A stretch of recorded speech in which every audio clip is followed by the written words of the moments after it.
అస్మద్గురుభ్యో నమః. ఆనందమయ అధికరణం. ఆనందమయ అధికరణం అనే అంశాన్ని ఈనాడు మనం సేవించబోతున్నాం. సర్వేశ్వరుడు ఆనందమయుడు, సర్వము ఆనందరూపమే పరమాత్మది. ఆనందో బ్రహ్మ అని,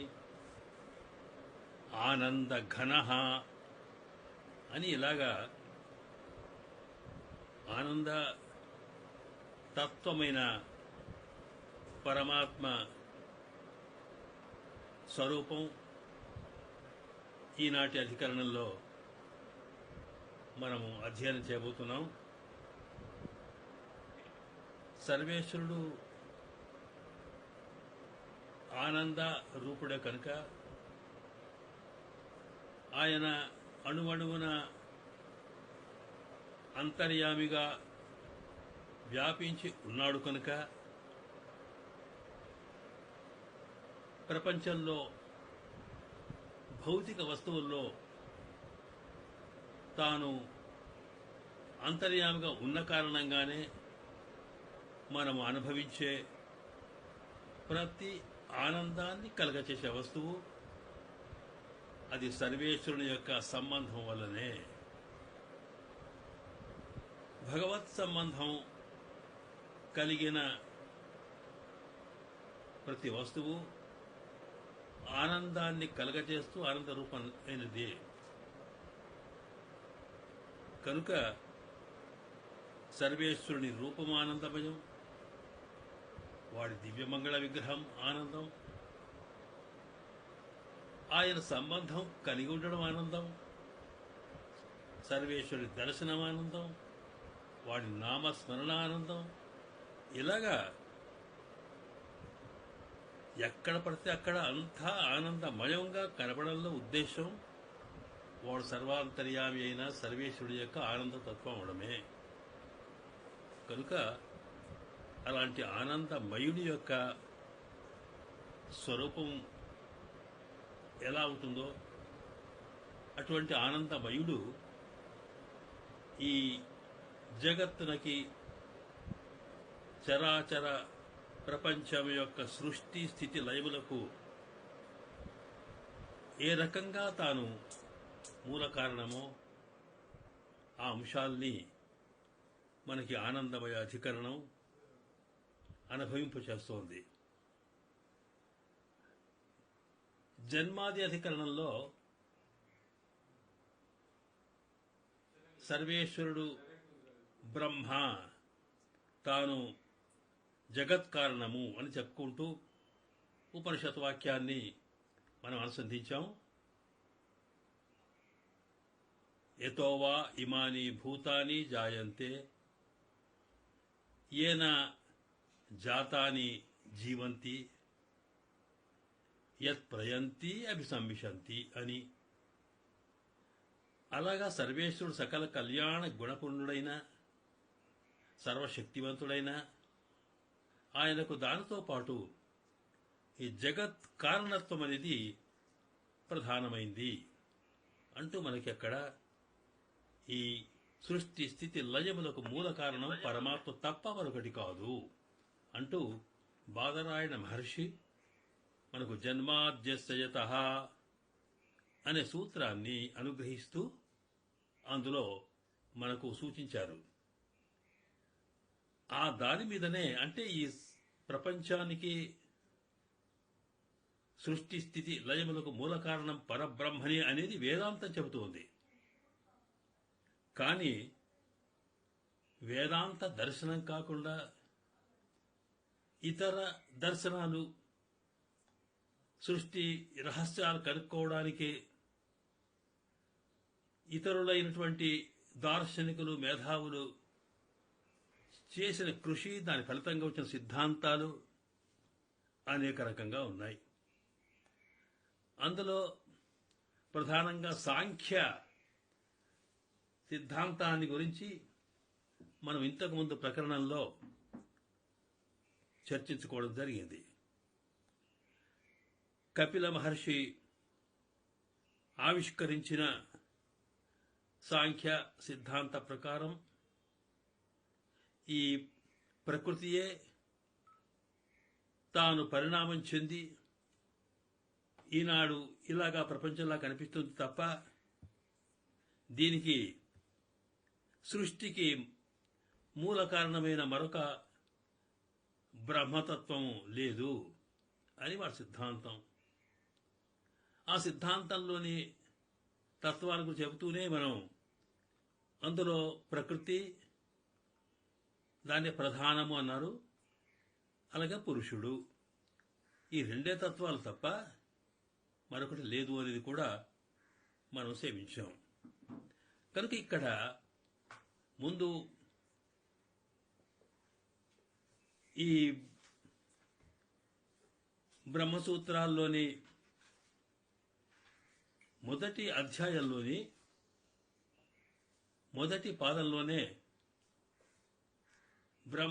పరమాత్మ బ్రహ్మ తాను జగత్ కారణం కాకపోవచ్చు, అలాగా జగత్ కారణం అవడం అనేది అసంభవం అనే ఒక శంకను నివర్తించడం కోసం, సంభవించదు కాదు పరమాత్మనే జగత్ కారణంగా సంభవిస్తాడు అని తెలపడం కోసం ఈ మొదటి పాదమంతా కూడా ఉపనిషత్తుల్లోని వాక్య అర్థాన్ని చర్చించడం జరిగింది. కనుక దాంట్లో మొట్టమొదటిగా ఈక్షతి అధికరణంలో ప్రకృతి మాత్రమే ఈ సృష్టికి మూల కారణం, కానీ ప్రకృతిని మళ్లీ సృష్టించేది మరొకటి లేదని, ప్రకృతి పదార్థం అది ఎప్పటికి ఉండేదేనని, అదే పరిణామం చెందుతుందని చెప్పి అదే అంశాన్ని ఉపనిషత్తులు కూడా చెబుతున్నాయి అని సాంఖ్యులు తమ సిద్ధాంతాన్ని, వేదాంత విషయాన్ని, దాన్ని కాదనడం కోసం ఉపనిషత్తుల్లో ఉన్న వాక్యాన్నే తీసుకుని సదేవా సౌమ్య ఇదవగ్ర ఆసీత్ అనేటువంటి ఆ ఉపనిషత్ వాక్యాల్లో సత్శబ్దమైనటువంటి తత్వం అయితే ఉందో అది కేవలం ప్రధానము మాత్రమే అని చెప్పుకున్నారు. అనుమాన ప్రకారాన్ని బట్టి అది విన్నాం మనం. ఈ ప్రకృతిని గురించే, అంటే సకల సృష్టి స్థితి లయములకు మూల కారణం పరబ్రహ్మ అనే దానికి ఆక్షేపం చెప్పగలిగేటువంటి వివిధ రకాలైనటువంటి దార్శనికుల్లో సాంఖ్యులను ప్రత్యేకంగా ప్రకృతితోటే ఈ అధికరణం, ప్రకృతితోటే ఈ పాదం ప్రారంభం అవడానికి కారణం ఏమిటి అని ఆలోచిస్తే, ముందుగా లోకానికి సామాన్యులకు అందరికి తెలిసేది ప్రకృతే. దీన్నే సుప్రసిద్ధం అంటాం. ప్రకృతియే ఇలా మారుతుంది అని కనిపిస్తుంది కనుక ముందు ఆ భావన మారాలి. దానికోసం ప్రకృతిని కారణంగా అనేదాన్ని ఎత్తుకుని బాదరాయణ మహర్షి అది కాదు, కేవలం పరమాత్మనే చెప్పుకోవడం జరిగింది. అయితే అక్కడ మనకు అనిపిస్తుందేమో ప్రకృతి యొక్క పరిణామం, మరి పరమాత్మ తాను సృష్టించాడంటే అర్థం ఏమిటి అన్నప్పుడు, పరమాత్మ అనే దృష్టిలో చిత్ అచిత్తో కూడుకున్న భగవత్ స్వరూపము, విశిష్ట స్వరూపం, చిత్ అచిత్ విశిష్టమైన బ్రహ్మ మాత్రమే సృష్టికి మూలము అని చెప్పడం జరిగింది కనుక, అలాగే ప్రకృతి, జీవులు పరమాత్మకు విడదీయరానంతటి సంబంధం కలిగి ఉన్నారు కనుక ప్రకృతి పరమాత్మకు శరీరము. అందువల్ల దానికి అంతర్యామి అయిన పరమాత్మ బ్రహ్మ, దానికి ఆత్మ. కనుక శరీర ఆత్మ సంబంధం కలిగి ఉన్నప్పుడు సర్వేశ్వరుడే స్వయంగా తాను తన శరీరం ద్వారా సంకల్పించి శరీరాన్ని మార్పు చేసుకున్నాడు అని అర్థం. అంటే సాంఖ్యులు చెప్పిన ప్రకృతి పరిణామానికి వేదాంతం చెప్పిన ప్రకృతి పరిణామానికి ఉన్న తేడా ఏమిటి అన్నప్పుడు, ఉట్టి పదార్థం మాత్రమే ఆ పురుషుని యొక్క జీవతత్వం యొక్క సన్నిధిలో అది స్వయంగా మార్పు చెందుతుంది అని సాంఖ్య శాస్త్రజ్ఞులు చెబితే, అలా కాదు, ఇది పరమాత్మకు అధీనమై పరమాత్మ అంతర్యామిగా ఉన్నప్పుడు పరమాత్మ సంకల్పంతో ప్రకృతి పరిణమించింది అని. ఈ ప్రకృతి పరిణమించడం అంటే పరమాత్మ శరీరం కనుక ఇది పరమాత్మనే ఇలా సృష్టికి మూలము అనేది అక్కడ ఈ వేదాంతానికి సాంఖ్యులకు తేడా అన్నమాట. కనుక మనకు కనిపించేది ప్రకృతిలో మార్పులు కనిపించిన సూక్ష్మ ప్రకృతి స్థూల ప్రకృతిగా మారుతున్నప్పటికీ ఆ సూక్ష్మ ప్రకృతి కేవలం తాను స్వతంత్రమైనది కాకుండా పరమాత్మ యొక్క శరీరం రూపంలో అతనికి అధీనమైనదిగా ఉండడం వల్ల ఆ పరమాత్మ యొక్క సంకల్పం చేత పరమాత్మ తన శరీరాన్ని ఇలా మార్చుకున్నాడు అని వేదాంతం చెబుతుందన్నమాట. ఇది To start conference recording, press 1. To return to the conference, press stop. The recording has started. ఇలాగా ఇంతకు All ముందు participants are muted. ఈ ఈక్షతి అధికరణంలో అచేతనమైన ప్రకృతి జగత్ కారణం కాదు అని చెప్పబడింది. అందుకు కారణం ఏమిటో కూడా వివరించారు అక్కడ. ఎందుకంటే ఉపనిషత్తుల్లో చెప్పినటువంటి కారణవాక్యమైన సదేవ సౌమ్య అని ఛాందోగ్య ఉపనిషత్తులో ఉన్న వాక్యానికి సత్ శబ్దము అది ప్రకృతిని చెబుతుంది అని ఎడవైతే ఉందో అది సరియైనది కాదు. ఎందుకంటే దానికి ఒక కారణం ఉంది అంటూ సదేవ సౌమ్య ఇదం అగ్రాసీత్ అని ఏకమేవ అద్వితీయం బ్రహ్మ అని చెప్పేటప్పుడు వాళ్ళేమో ఇదమగ్రైనప్పుడు ఇలా కనిపిస్తున్నటువంటి ప్రకృతి అంతా కూడా ఇప్పుడు అగ్రే, దీనికన్నా ముందు మొదట్లో ఇలాగా అది సత్ రూపంలో ఉన్నది అనే రూపంలో ఉండేదే కానీ అదే మారింది అని అంటే అక్కడ అట్లా కాదు. అలా అనుకుంటే దాని ప్రక్కనే మరొక వాక్యం ఉన్నది. ఆ సత్ రూపముగా ఉన్నటువంటి ఉన్న స్థితి ఏదో ఉందో ఆ తత్వము తాను సంకల్పించుకొని సృష్టి చేసింది అన్నాం. దానికి అక్కడ తదైక్షత బహుశ్యాం ప్రజాయేయ అని ఉపనిషత్తు వాక్యం అక్కడ. కనుక తత్ ఐక్షత అంటే ఈక్షణ కార్యం చేసింది. ఈక్షణం అంటే సంకల్పించడం అన్నమాట. తత్ అంటే అదిగో ఆ సత్ శబ్దమైనటువంటి తత్వమైతే ఉందో అది తాను ఈక్షణం కలిగి ఉన్నది అంటే సంకల్పం కలిగి ఉన్నది అనుంది. కనుక అక్కడ ఈ ఈక్షత్యధికరణంలో ప్రకృతి కేవల ప్రకృతి ఏత ఉందో అది సృష్టి స్థితిల మూల కారణం కాకపోవడానికి కారణం ఏంటంటే అది జడ పదార్థము, దానికి చైతన్యం లేదు. కనుక జ్ఞానం లేనటువంటిది, చైతన్యం లేనటువంటి వస్తువుకు సంకల్పం ఎట్లా జరుగుతుంది? సంకల్పం అంటే ఆలోచన. కనుక అటువంటి ఆలోచన చేసేటువంటి స్థితి లేనప్పుడు అది సృష్టి ఎట్లా చేస్తుంది? కనుక ఐక్షత ఈక్షణం అనేటువంటి ఒక ఆ ధాతువు యొక్క క్రియత్వాన్ని, దాన్ని కార్యాన్ని కారణంగా చెప్పి అది ప్రకృతి ఈ సృష్టికి మూలం కాదు, అక్కడ చెప్పిన అర్థం కాదు అని చెబుతూ, కనుక అక్కడేంటి ఐక్షత అంటే ఎవరికి ఉండాలి? సంకల్పం అనేది చైతన్యవంతమైనటువంటి వస్తువుకే ఉంటుంది. జ్ఞానం కలిగి ఉన్న వాడికి సంకల్పం ఉంటుంది. కనుక జ్ఞానము కలిగినటువంటి వాడు సర్వజ్ఞుడు, సర్వనియంత, సర్వేశ్వరుడు ఏవైతే ఉన్నాడో పరబ్రహ్మ, ఆయననే సంకల్పించుకున్నాడు కనుక సత్ అనేది అక్కడ పరబ్రహ్మకే పేరు. ఆ పరబ్రహ్మనే సత్ నుండి ఆత్మ, ఆత్మ నుండి ఇలాగా రకరకాల ఉపనిషత్తుల్లో ఆ పరమాత్మకి ఒక్కొక్క రకమైన మరి సంకేతంతో పిలవడం జరిగింది. కనుక అక్కడ సత్ అంటే పరబ్రహ్మ అని, ఆయనకే సంకల్పము చేయగలిగేటువంటి శక్తి ఉందని, ఆయన స్వయంగా కూడా ఏంటి తాను అనుకున్నట్టుగా సత్య సంకల్పుడు కనుక ఆయన కారణంగానే ఈ సృష్టి జరిగింది అంటూ ఆ పరబ్రహ్మకే జగత్కారణత్వం స్థాపించబడింది అంటూ ఆ రకంగా అందులో జిజ్ఞాసమైనటువంటి పరబ్రహ్మ ప్రకృతి కంటే విలక్షణమైనది చెప్పడం జరిగింది. ఇక్కడ రెండు అంశాలు. ఒకటి, పరబ్రహ్మ సృష్టికి మూల కారణం ప్రకృతి కాదు అని చెప్పడంతో పాటు మనం ముందే అనుకున్నామే ఈ మొదటి 2 అధ్యాయాలు కూడా బ్రహ్మసూత్రాల్లోని వేదాంత 2 అధ్యాయాలు కూడా అవి బ్రహ్మ స్వరూపాన్ని తెలుపుతాయి అన్నాం.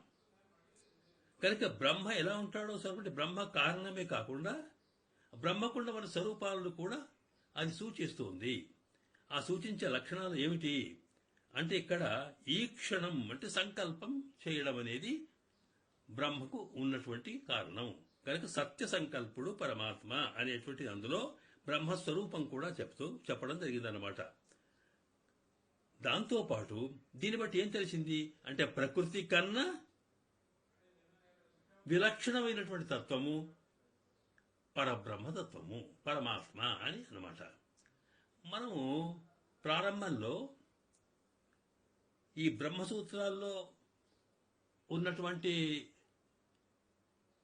వేదవేత్తలు ఏ తత్వాన్నైతే నిర్ణయం చెప్పారో అదేమిటి అంటూ మనకు భగవద్ రామానుజుల వారు ముందు ఇంట్రడక్షన్ పోర్షన్లో చెబుతూ అక్కడ ఈ తత్వత్రయానికి ప్రకృతికి, జీవుడికి, పరమాత్మకి వీటి ముగ్గురికి కూడా ఉన్న తేడా ఎవరిది వారికి ఉండే స్వరూప స్వభావాల్లో ఉండేటువంటి వైలక్షణ్యం, వాటికుంటే వేరు లక్షణం ఇలా ఉంది చెప్పారే, అదే ఇక్కడ ఒక్కొక్క అంశం వివరించబడుతోంది. ప్రకృతి కన్నా దాని అంతర్యామిగా ఉన్నటువంటి జీవుడి కన్నా వాటన్నిటికీ కూడా అంతర్యామిగా ఉన్నటువంటి పరంబ్రహ్మ పరమాత్మ అత్యంత విలక్షణ అని అక్కడ ఉంది, చాలా వేరైన వాడు అని. కనుక ఇక్కడ ప్రకృతి కన్నా పరమాత్మ వేరైన వాడు ఎలాగా అనేది ఈ క్షత్రధికరణం చెప్పడం జరిగింది. ఎందుకంటే సంకల్పం దీనికి ఉన్నది, వానికి లేదు కనుక. ప్రకృతి ఏమో చైతన్యం లేనిది. సరే, ఇక్కడ దీన్ని ఆ ఈక్షిత్యాధికరణంలో చెప్పిన అంశాన్ని సాంఖ్యులు ఒక రకంగా ఆమోదిస్తూనే దానిపైన మరొక రకమైనటువంటి ఆక్షేపం తెలపడం జరిగింది. సరే, ప్రకృతి కాకపోవచ్చు, అది జడ పదార్థమే కావచ్చు, దానికి చైతన్యం లేకపోవచ్చు, అందువల్ల సృష్టి చేయాలనే సంకల్పం కలగకపోవచ్చు, అందువల్ల అది కాకపోవచ్చు. కానీ మీరు అనుకున్నట్టుగా సర్వజ్ఞత్వము లేకపోతే చైతన్యము కలిగిన వస్తువు మరొకటి ఉంది కదా, అదే పురుషుడు. దాన్ని ప్రత్యక్ ఆత్మ అంటాము. ఈ ప్రత్యక్ ఆత్మ అనేది మళ్ళీ గుర్తు చేసుకోవాలి మనం. అంటే ప్రత్యక్ అంటే స్వస్మై స్వయం భాసమానత్వం అంటే దాన్ని తానే చూడగలుగుతుంది, తనను తానే తెలుసుకోగలుగుతుంది అన్నమాట. దాన్ని తెలుసుకోవడానికి మరొక వస్తువును మరొక దాని ద్వారా తెలుసుకోవాల్సిన అవసరం లేదు. దానికే ఉదాహరణ పెద్దలు ఒకటిచ్చారు. దీపము వెలుగుతూ ఉంటే దీపపు వెలుగులో ఇతర వస్తువులు కనిపిస్తాయి, కానీ దీపాన్ని మరొక దీపం చూపించదు కదా. ఇలాగ తనను తాను ప్రకాశించడం అనే దానికి ఒక చిన్న ఉదాహరణ ఇస్తూ అక్కడ, అలాగే పరమాత్మ ప్రత్యక్ ఆత్మ అన్నప్పుడు జ్ఞాన స్వరూపం కలిగి జ్ఞాన ధర్మం కలిగి గుణం కలిగినటువంటి ఈ ఆత్మ అయితే ఉందో దాన్ని ప్రత్యక్ ఆత్మ అంటాం. ఇది పరమాత్మ కన్నా వేరైనది. ప్రత్యేకాత్మ పరమాత్మ అధీనమైంది కనుక ఈ ప్రత్యేకాత్మనే భగవత్ సంకల్పంతో తాను చేసుకున్న కర్మ ఫలితాన్ని అనుభవించడం కోసం ప్రకృతి పరిణామ రూపమైన శరీరంలోకి వస్తూ ఉంటుంది.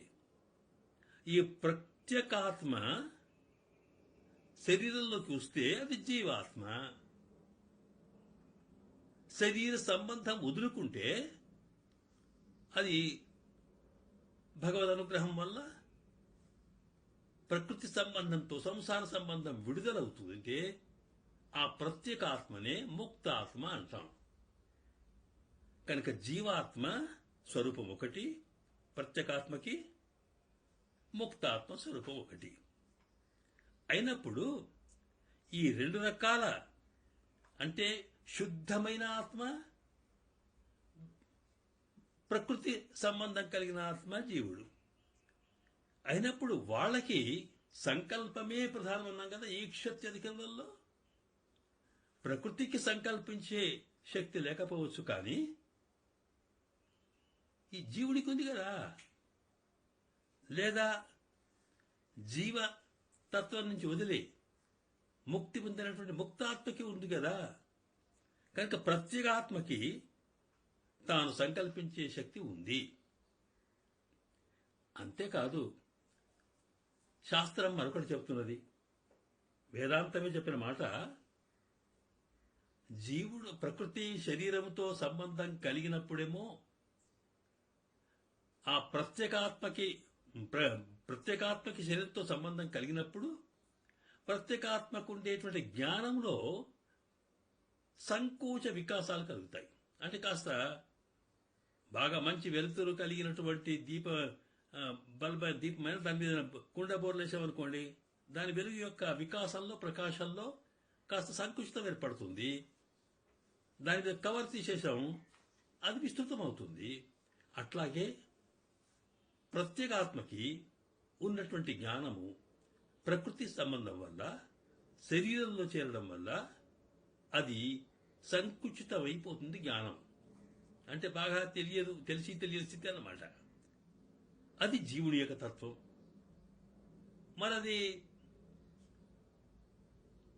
ప్రకృతి సంబంధం పోయింది అనుకోండి, అప్పుడు విస్తృతమైనటువంటి జ్ఞాన వికాసం కలుగుతోంది. దాంతోపాటు ఉపనిషత్తులు చెప్పినాయి, ముక్తాత్మకి తాను ఆ స్వస్వరూపాన్ని ఆవిష్కరించుకున్నప్పుడు తన యొక్క స్వరూపంలో అపహత పాత్మ విజర విమృత్యు విశోక విచికిత్స అపిపాసక అని చెప్పే దాంట్లో సత్యకామ సత్య సంకల్ప అని ఉంది అక్కడ. కనుక పరమాత్మకి సత్య సంకల్పం ఎలాంటిదో, సత్య సంకల్పం అంటే ఎలాంటి ప్రయత్నం లేకుండా తాను అనుకున్నంత మాత్రాన్ని కార్యక్రమం జరిగిపోవడం, సత్యమైన సంకల్పం జరగడం అన్నమాట. మరి అలాంటిది ముక్తాత్మకి ఉంటుంది అని ఉపనిషత్తులు చెబుతున్నప్పుడు, కనుక ఈ సృష్టికి జీవుడైనా కారణం కావచ్చు, చైతన్యం కలవాడు, ఈక్షణ శక్తి గలవాడు, లేదా ముక్తాత్మైన కావచ్చు కదా. కనుక ప్రత్యేగాత్మ యొక్క వివిధ రూపాల్లో ఉన్నటువంటి తత్వాలు ప్రత్యేగాత్మనే. దేన్నైతే సాంఖ్యులు పురుషుడు అంటారు దాన్ని. ఆ పురుషుడు అంటే మగవాడని అర్థం కాదు, పురుషుడు అంటే ఇక్కడ ఆత్మ అని అర్థం. కనుక ఈ పురుషుడే సృష్టికి మూలం ఎందుకు కాకూడదు? దాని కొరకు ప్రత్యేకంగా పరబ్రహ్మని, ఈశ్వరునో పరమాత్మనో మళ్ళీ ఒకటి తీసుకొచ్చి పెట్టుకోవడం దేనికి అని సాంఖ్యుల యొక్క ఉద్దేశం. అది ఇలా చేయగలుగుతారా? జీవుడు ఏం చేస్తాడంటే, లేదా ఉదాహరణలు మనకి విశ్వామిత్రుడు తాను సంకల్పించుకున్నప్పుడు సృష్టికి ప్రతి సృష్టి చేసినట్లు ఇతిహాసాల్లో ఉన్నాయి కదా. ఆయన అలాగా తపస్సంపన్నుడో విలక్షణమైనటువంటి శక్తి సంపన్నుడో అయినటువంటి ఒక ఉత్తమమైనటువంటి జీవి తాను సంకల్పించి సృష్టి చేయవచ్చు కదా. దానికి పరబ్రహ్మనే సృష్టి చేస్తాడు ఎందుకనాలి? అలా కాదు, అక్కడ దాకా ఎందుకండి? ఈ రోజుల్లో ప్రపంచంలో మనం చూస్తున్నామే ఎన్నెన్ని రకాల మానవ మేధస్సు ఎట్లా పనిచేస్తుందో, ఎంత అద్భుతమైనటువంటి శాస్త్రీయమైన పరిజ్ఞానం పరిశోధన చేసి అద్భుతమైన సృష్టి చేస్తున్నాడు ఈనాటి మేధోవంతుడైనటువంటి జీవి. కనుక ఇక్కడ మనం చూస్తున్నప్పుడు సృష్టిలో లేని చిత్ర విచిత్రమైనటువంటి వస్తువుల యొక్క సృష్టిని కూడా ఈనాడు మానవ శక్తి ద్వారా సృష్టి చేయడం మనం ఈనాడు అనుభవంలో కనిపిస్తుంది. కనుక ఒక శక్తి సంపన్నుడు, ప్రత్యేకమైనటువంటి విశిష్టమైన జ్ఞాన సంపన్నుడు అయిన జీవుడు సృష్టి చేయవచ్చు.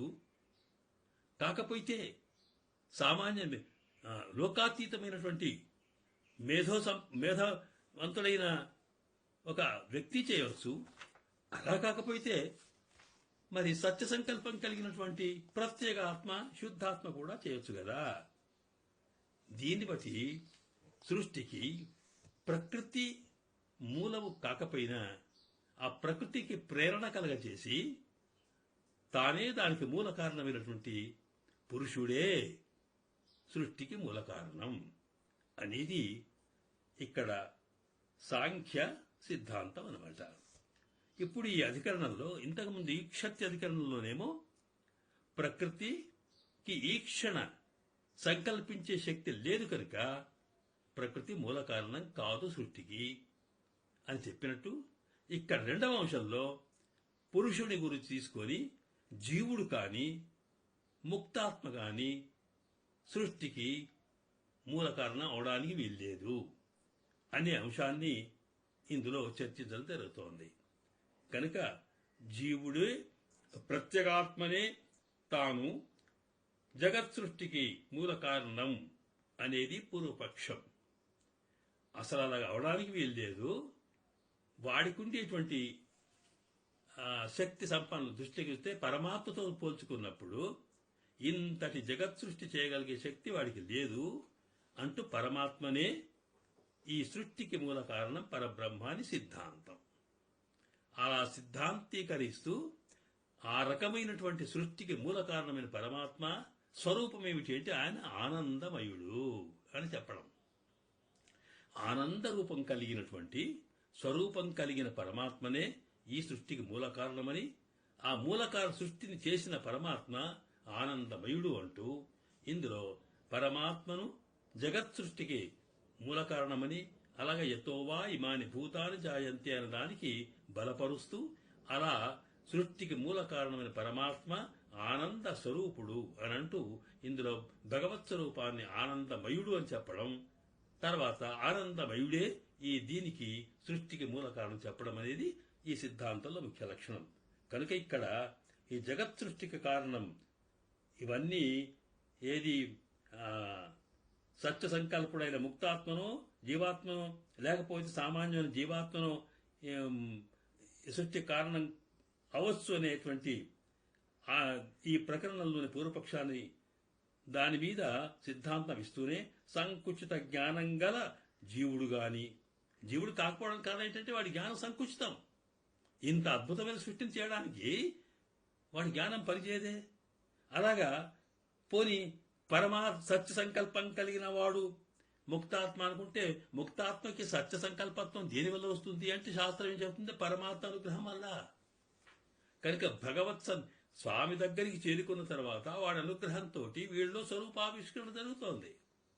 కనుక ఇక్కడ స్వేన రూపేణ అభినిష్పద్యతే, అక్కడ పరంజ్యోతిరుపసంపద్య స్వేన రూపేణ అభినిష్పద్యతే అని స్వామి చేరుకున్న తర్వాత ఆయనకు అనుగ్రహంతో సత్య సంకల్పత్వం వస్తూ ఉంది అక్కడ.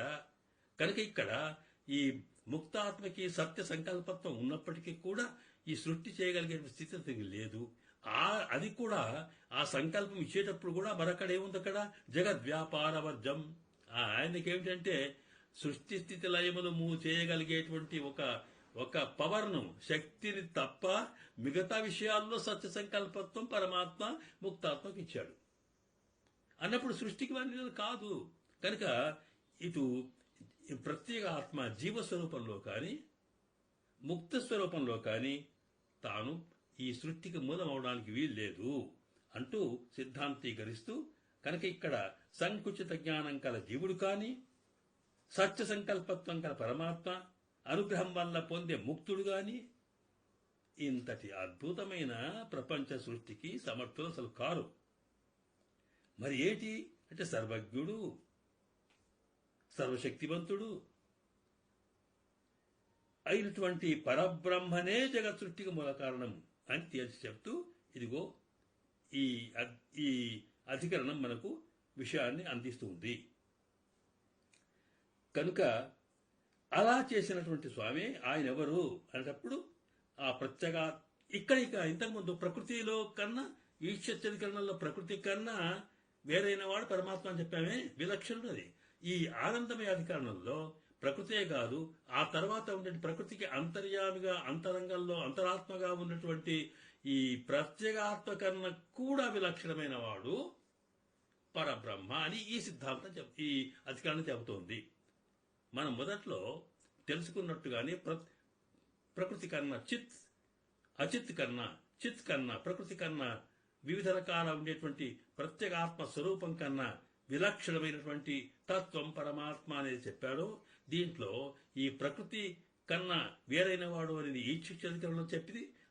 ఈ ఆనందమయ అధికరణంలో ఈయన ప్రత్యేక ఆత్మ కన్నా కూడా విలక్షణమైనటువంటి శక్తి సంపన్నుడు పరబ్రహ్మ అని ఇక పరబ్రహ్మ యొక్క స్వరూపం వీటికి ఉండే తేడాను చెప్పడం కూడా ఈ దీంట్లో చేయడం జరుగుతుంది అనమాట. ఇక మనము ఈ అధికరణంలో మొదటి సూత్రమే ఆనందమయ అభ్యాసాత్ అని ఈ సూత్రంతో ప్రారంభమైంది. ఇక్కడిది ఆనందమయ అభ్యాసాత్ అనేది. ఈ అధికరణానికి ఆనందమయ అధికరణం అని పేరు పెట్టడంలో ఉద్దేశం ఆ ముందున్నటువంటి సూత్రములో ఉన్న ఆనందమయ శబ్దమే అన్నమాట. ఇక్కడ ఆనందమయ అభ్యాసాత్ అనేది ఈ జగత్కారణమైన బ్రహ్మమే ఆయన ఈ జగత్ ఈ లోకానికి ఈ సృష్టికి ప్రపంచానికి మూల కారణం. ఎందుకంటే ఆయన ఆనందానికి అంతము లేదు. ఇంత అంత అని చెప్పలేనంత ఆనంద స్వరూపుడు ఆయన. ఆ విషయాన్నే అభ్యాసాత్ అన్నప్పుడు ఈ ఉపనిషత్తులు వివిధమైన ఉపనిషత్తులు మాటి మాటికి ఆ మాటని చెబుతున్నాయి. అభ్యాసం అంటే చెప్పింది మాటి మాటికి చెప్పడం అన్నమాట. కనుక ఎక్కడ చూచినా ఆనందమయుడు సర్వేశ్వరుడని, ఆ ఆనందములకు అంతులేదని అది మాటి మాటికి చెప్పడం వల్ల ఇది ఆనందమయుడే పరమాత్మ అని, అలాంటి ఆనందమయుడే సృష్టి చేసినాడని చెప్పబోతున్నారు ఈ సూత్రం ద్వారా. సరే, ఈ సూత్రానికి దీన్ని బట్టి అధికరణం కనుక ఇక్కడ ప్రతి అధికరణం పేరు ఆ ముందున్నటువంటి సూత్రం యొక్క ఉండేటువంటి సూచనను బట్టే అక్కడ అధికరణం యొక్క పేరు ఇవ్వడం జరుగుతుంది. ఇక తర్వాత ఈ ఆనందమయ అనేటప్పటికీ ఈ అధికరణం అనేటప్పటికీ అధికరణంలో ఏమేమి ఉండాలో మనం ఇంతకు ముందే సేవించుకున్నాం. అధికరణం అనగానే ఒక విషయవాక్యం ఉండాలి. అంటే ఏ విషయాన్ని గురించి తెలిపే ఏ వాక్యాన్ని, దాని యొక్క అర్థాన్ని ఈ అధికరణంలో చర్చ జరుగుతోంది అన్నప్పుడు దీనికి విషయవాక్యంగా తస్మాద్వా ఏతస్మాత్ ఆత్మన ఆకాశ సంభూతః అనే వాక్యం ఇక్కడ. తస్మాద్వా ఏతస్మాత్ ఆత్మనః ఆకాశః సంభూతః అని ప్రారంభం చేసింది ఇక్కడ. ఇలా ప్రారంభించినటువంటి అధికరణంలో చివరికి తస్మాద్వా ఏతస్మాత్ విజ్ఞానమయాత్ అన్యః అంతరః ఆత్మా ఆనందమయః అని చివరికి చెప్తుంది. తస్మాద్వా ఏతస్మాత్ ముందే వాక్యమేమో తస్మాద్వా ఏతస్మాత్ ఆత్మనః ఆకాశః సంభూతః. అదుగో ఆ ఈ అలాంటి ఈ రూపమైన ఆత్మ నుండి, ఆత్మ అంటే ఇక పరమాత్మనే, ఆత్మ నుండి ఆకాశము ఉదయించింది. ఆకాశం అనేది ప్రకృతికి ప్రారంభంలో ఉండే లక్షణం అని సృష్టికి ఆత్మ అని ఆ ఆత్మ నుండి వచ్చింది అనే వాక్యం దానికి. చివరికి ఈ అధికరణ చివరి వచ్చినప్పుడు తస్మాద్వా ఏ తస్మాత్ విజ్ఞానమయాత్ అన్యః అంతరః ఆత్మ ఆనందమయః. అలాంటి విజ్ఞానమయాత్, విజ్ఞానం అనేటప్పటికీ అక్కడ చర్చ మనం ముందు తెలుసుకున్నాం. విజ్ఞానం అంటే బుద్ధి అనే వాళ్ళు అన్నారు, కానీ విజ్ఞానం అంటే జీవుడు. ఆ జీవుని నుండి అన్యః వేరైన వాడు, ఆయనకు అంతరః జీవుడికి అంతర్యామిగా ఉన్నవాడు అయినటువంటి ఆత్మ, ఆయన ఎవరు? ఆనందమయః అని, ఆనందమయుడు అంటూ మనకు అంతర్యామిగా ఉన్న పరమాత్మ ఆనందమయుడు. ఆ ఆనందం నుండే తస్మాద్వా ఏ తస్మాత్ ఆత్మనః ఆకాశ సంభూత, అలాంటి ఆనంద రూపమైనటువంటి ఆత్మ నుండే ఈ ఆకాశం వచ్చింది అనేది ఇది విషయవాక్యం. దీని మీద దీనికి ఉండేటువంటి వెనుక ముందు మనం కోస్త ప్రకరణ రీతిలో ఆలోచించాం. ఈ వాక్యము తస్మాద్వా ఏ తస్మాత్ ఆత్మనః ఆకాశ సంభూత అన్నప్పుడు ఇది సృష్టికి, ఈ ఆత్మనే సృష్టికి మూల కారణం అని అర్థం అన్నమాట. అలా సృష్టికి మూల కారణమైనటువంటి ఈ ఆత్మత పరమాత్మ తత్వమే జీవునికి అంతర్యామిగా ఉండి ఆనందమయుడిగా చెప్పబడుతున్నాడు అనేది దీంట్లో సృష్టికి మూల కారణం పరమాత్మ అని, ఆ మూల కారణమైన పరమాత్మనే ఇక్కడ ఆనందమయుడు అనే స్వరూపం కలవాడని ఈ విషయవాక్యం యొక్క లక్షణం.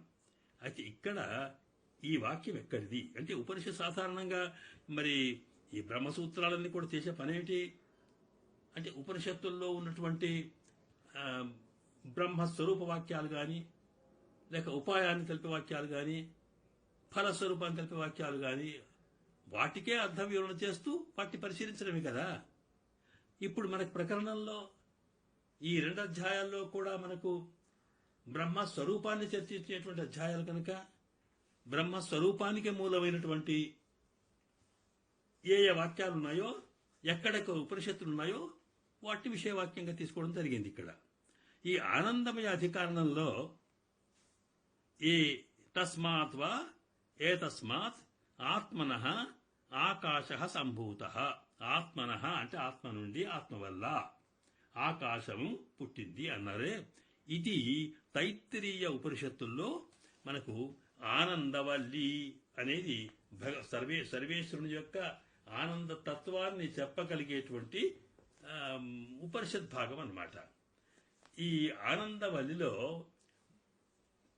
ప్రారంభం నుండి చివరి దాకా అందులో బ్రహ్మ స్వరూపము, అలాగే బ్రహ్మను పొందేటువంటి ఉపాయము, ఆ బ్రహ్మను పొందగలిగే మార్గము అలా చెబుతూనే అందులో బ్రహ్మస్వరూపంతో పాటు బ్రహ్మ జగత్ కారణత్వం, ఆయన సృష్టి ఎలా చేశాడు, ఆ సృష్టిలో సృష్టి చేసిన తర్వాత తత్సృష్ట్వా తదనుప్రవిశతో ఉన్నట్టుగా అందులో సృష్టింపబడినటువంటి వస్తువుల్లో తాను అంతర్యామిగా ఎట్లా చేరుకున్నాడు, ఆ అంతర్యామిగా ఉన్నటువంటి స్వామిని మనం ఎట్లా ధ్యానం చేస్తాం, అలా ధ్యానం చేసే స్వామి యొక్క స్వరూపం ఏమిటి, అది ఆనందతత్వం అని ఇలాగా మొత్తము ఈ ఆనందవల్లి, ఆనందమే గురించి చెప్పేటువంటి చాప్టర్ అన్నమాట. అందులో మొట్టమొదట బ్రహ్మస్వరూపం ఇలా చెప్పి ఉంది. ఎందుకంటే ఇక్కడ మనకి ఈ వాక్యం స్పష్టంగా అర్థం కావాలనుకుంటే ముందు ఆనందవల్లిలో చెప్పినటువంటి తత్వం ఏమిటో తెలుసుకోవాలి. తస్మాత్వా ఏ తస్మాత్ అన్నాడే, దాని నుండి తస్మాత్ అంటే ఆయన నుండి, ఏ తస్మాత్ అంటే ఈయన నుండి, ఆయన నుండి ఈయన నుండి అంటే అర్థం ఏంటి, ఆయనే ఈయన, ఈయననే ఆయననా అని చెప్పడం కోసం మనం అక్కడికి వెళ్తే తెలుస్తుంది. దాంట్లో ముందు ఆ ఆనందవల్లిలో మొదటి వాక్యం ఏంటంటే, దాంట్లో బ్రహ్మవిద్ ఆప్నోతి పరం అనింది. బ్రహ్మవిద్ ఆప్నోతి పరం, ఈ వాక్యాన్ని దాసుడు ఇంతకు ముందే మీకు వివరించాం. బ్రహ్మవిద్ అంటే బ్రహ్మ, ఇందులో 4 ఉన్నాయి. బ్రహ్మ, విద్, ఆప్నోతి, పరం. అని నాలుగైదునే వీటి యొక్క మొత్తము వ్యాఖ్యానమే ఆనందవల్లి. బ్రహ్మ అంటే ఎవరు? ఆ బ్రహ్మ అనేటప్పటికే ఇంతకు చెప్పుకున్నాం, బ్రహ్మశబ్దానికి ఏమిటి? బృహత్ స్వరూపము, స్వరూపత గుణత,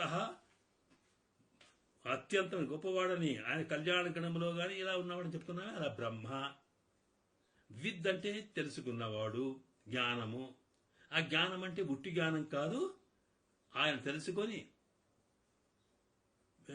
ఏంటి ఉపాసన చేయడం, ఆయనను శబ్దరీత్యా తెలుసుకోవడమే కాకుండా అనుభవంలోకి సాక్షాత్కరించుకునేటువంటి స్థితి ధ్యానం అంటాం. అది విద్ అనే దానికి ఉపాసనాత్మక జ్ఞానం అని మన శబ్దం, మన భగవద్ రామానుజుల వారు ఇచ్చినటువంటి వ్యాఖ్యానం. కనుక బ్రహ్మను పొందడానికి చేసేటువంటి ఉపాసన, భక్తి లేకపోతే ధ్యానం ఏదైనా సరే అది ఉపాయం. అలాగా ఆ ఉపాయం వల్ల ఏం జరుగుతుంది మనకి అన్నప్పుడు ఆప్నోతి పరం, తాను ఉత్కృష్టమైన స్థానాన్ని పొందగలుగుతాడు. అంటే దేని పొందగలుగుతాడు? పరమాత్మని, పరం బ్రహ్మను పొందుతాడు అని అర్థం.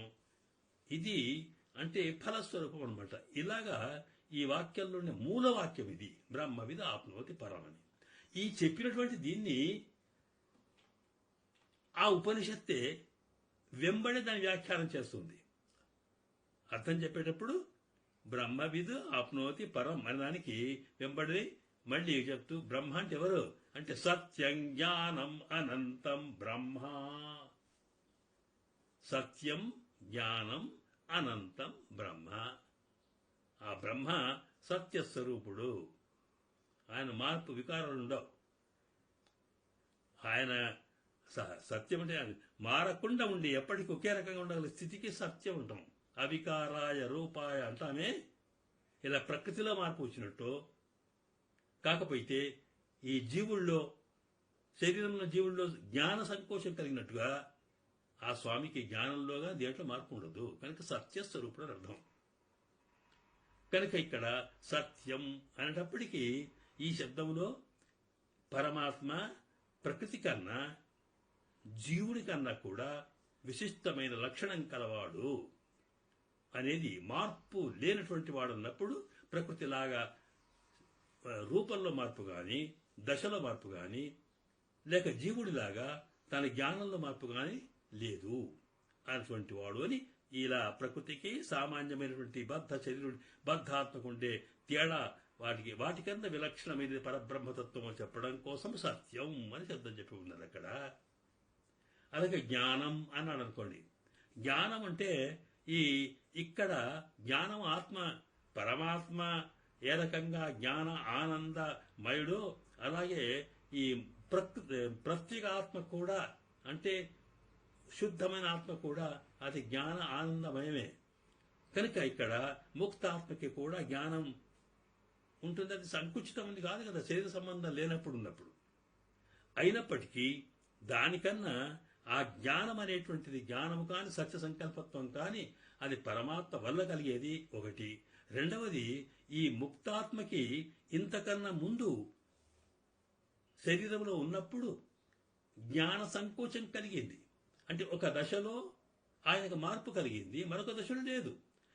ఒకసారి ఇలాగా తేడా కలిగేటువంటి లక్షణం కలిగిన ప్రత్యేకాత్మ కన్న విలక్షణుడు పరమాత్మ. ఆయన ఎప్పుడు సర్వజ్ఞుడు, సర్వశక్తివంతుడు, జ్ఞానంలో మార్పు లేనివాడు అని ఈ రెండవ శబ్దమిత ఉందో అది పరమాత్మకి ముక్తాత్మకున్న తేడా చెబుతాయి.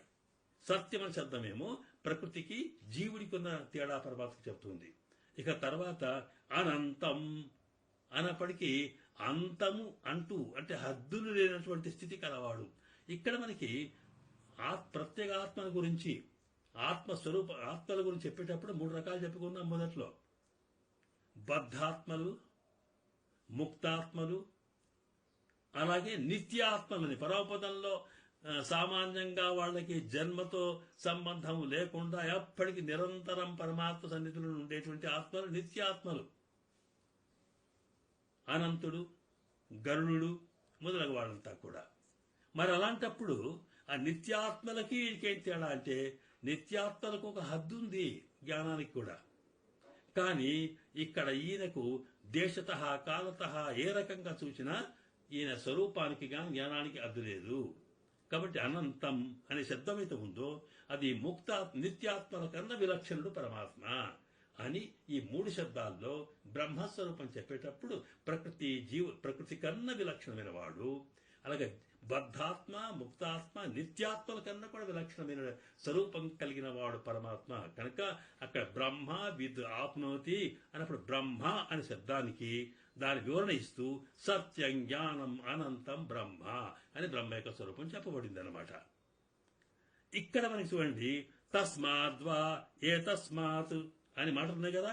ఇప్పుడు 2 రకాల మాటలు బ్రహ్మస్వరూపం చెప్పడం జరిగింది. మొదలు బ్రహ్మ అన్నాడు కనుక ఆ బ్రహ్మ ఎలాంటి వాడు? సత్యం జ్ఞానం అనంతం అన్నాడు కనుక ఇక్కడ మనకి చెప్పేటప్పుడు తస్మాత్ అంటే ఆ మొదట బ్రహ్మ నుండి ఎవరైతే ఏ తస్మాత్ అంటే సత్యం జ్ఞాన స్వరూపం కలిగిన బ్రహ్మ నుండి అని అర్థం చెప్తున్నాం అనమాట. కనుక ఇక్కడ తస్మాత్ అంటే బ్రహ్మ నుండి, ఏ తస్మాత్ అంటే సత్య జ్ఞాన అనంత స్వరూపుడైనటువంటి బ్రహ్మ నుండి, బ్రహ్మస్వరూపుడు ఆ బ్రహ్మని బ్రహ్మ. కానీ ఈ 2 కలిపి చెప్పేందుకు తస్మాద్వా ఏ తస్మాత్ ఆత్మనః ఇది ఆత్మ అంటే పరమాత్మ నిర్ధర్ముడు బ్రహ్మ అని. అక్కడ బ్రహ్మవిద్ ఆప్నోతి అన్నప్పుడు బ్రహ్మ శబ్దాన్ని వివరించి అక్కడ ఏమడు విద్ అంటే తెలుసుకోవడం అంటే ఏంటి, ఎలా ఉండాలి, ఉపాసన అంటే ఎవరు చెప్పేటప్పుడు సత్యం జ్ఞానం అనంతం బ్రహ్మ అని బ్రహ్మస్వరూపం చెప్పిన తర్వాత యో వేద నిహితం గుహాయాం పరమే వ్యోమన్ సోస్నుతే సర్వాన్ కామాన్ సఖ బ్రహ్మణా విపశ్చిత అని ఆ వివరణలో చెప్తూ వచ్చి వేద అంటే తెలుసుకోవడం అని. తెలుసుకోవడం అంటే ఏమిటి? ఉపాసన చేయడం, ధ్యానం చేయడం. ఆ ధ్యానము ఉపాసన కోసమే సర్వాంతర్యామైన సర్వేశ్వరుడు మన లోపల తాను మూర్తి భవించి ఉంటాడట. కనుక ఎక్కడుంటాడని యో వేద నిహితం గుహాయాం ఈ హృదయం అనే గుహలో ఉంటాడు ఆయన. ఎవరైనా తస్మాద్వా ఏ తస్మాత్ అంటే సత్య జ్ఞాన అనంత స్వరూపుడైనటువంటి ఆ బ్రహ్మ ఎవరైతే ఉన్నారో ఆయనే మనకి అందుబాటులో ఉండడం కోసం. ఆయన ఎంత ప్రేమ గలవాడండి.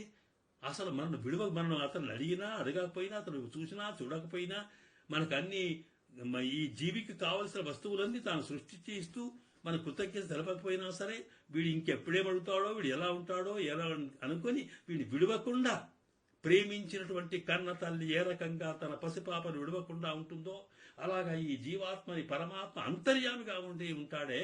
అలాగా గుహ ఉండి కూడా లోపట ఉంటాడు కనిపించకుండా. బ్రహ్మాండమైన సామాన్యంగా లోకల్లో చిన్న ఉపకారం చేసిన వాడే మాటికి నేను ఇది చేశాను అది చేశాను అని తను ముందు కనిపిస్తుంటాడే. మరి అలా కాకుండా మనకు అనేక రకాల శరీరాన్ని ఇచ్చి అనుభవించి అద్భుతమైనటువంటి సృష్టినిచ్చి జగత్తునిచ్చి ఇన్ని రకాల ఇచ్చి కూడా తాను కనిపించకుండా ఉంటాడు. నేను ఇచ్చినని చెప్పకుండా అంతటి పరమ కృపాలుడైనటువంటి సర్వేశ్వరుడు ఉన్నాడే. ఆయన యోవేద నిహితం గుహాయాం అంటే లోపల ఉన్నాడు ఆయన. ఆ లోపల ఉన్నవాడిని ఎవరైతే ఉపాసన చేస్తాడో వీడు నాలో ఉన్నాడో పరమాత్మ ఎక్కడనో కాదు అనుకొని ఆయన చూడడానికి ఎవరైతే ధ్యానం చేస్తూ ఉంటాడో వాడికి ఏమవుతుంది అంటే యోవేద నిహితం గుహాయాం అనే అక్కడ ఏం చేస్తాడు వ్యోమన్ ఆకాశం తర్వాత తాను విముక్తి పొందిన తర్వాత ముక్తాత్మగా పరమపదంలో ఉండేటువంటి సర్వేశ్వరుడి దగ్గర భగవద్ అనుభవాన్ని తాను ముక్తి ఐశ్వర్యాన్ని పొందుతాడని చెప్పి ఆ ముక్త ఐశ్వర్యం ఏముంటుంది అన్నప్పుడు బ్రహ్మ విద్దనక ఎవడైతే ఆప్నోతి పరం ఆ పరబ్రహ్మను పొందితే ఏం ఫలం కలుగుతుంది? పరం బ్రహ్మను పొందే ఫలితాన్ని అక్కడ ఏమైనా సోస్నుతే సర్వాన్ కామాన్ సహ బ్రహ్మణ ఆ బ్రహ్మతో పాటు ఆ పరమపదంలో వెంచేసి ఉన్నటువంటి సర్వేశ్వరుని యొక్క సకల కళ్యాణ గుణములతో పాటు తాను అనుభవిస్తాడని. ఇక్కడ కూడా ధ్యానంలో ఉన్నప్పుడు కళ్యాణ గుణపూర్ణుడైనటువంటి సర్వేశ్వరుణ్ణి తాను ఉపాసన చేస్తే తనకు పొందుతాడని. కనుక ఉపాసన అనేప్పుడు ధ్యానం మనం ఏ ఫలితాన్ని కోరి ఏ రూపాన్ని మనం ధ్యానం చేస్తే ఆ ఫలితం తర్వాత కలుగుతుందని శాస్త్రం చెబుతుంది. కనుక ఇక్కడ ఈ మొత్తము ఈ సత్యం జ్ఞానం అనంతం బ్రహ్మాని అతను యో వేద నిహితం గుహాయాం పరమే వ్యోమన్ సోశ్రుతే సర్వాన్ కామాన్ సహ బ్రహ్మణ విపశ్చిత అన్నాడు. అక్కడ విపశ్చిత్వం అంటే ఏమిటి? వివిధం పశ్చత్ చిత్వం. విపశ్చిత్ అన్న దానికి బ్రహ్మతో పొందుతాడు. బ్రహ్మ ఎలాంటి వాడు అంటే విపశ్చిత్ అన్నారు. అంటే వివిధ వీడికి వెళ్ళినటువంటి సర్వవిధ చిత్ పశ్చత్ చిత్. పశ్చత్ అంటే చూడడం, దర్శనం. చిత్ అంటే జ్ఞానం.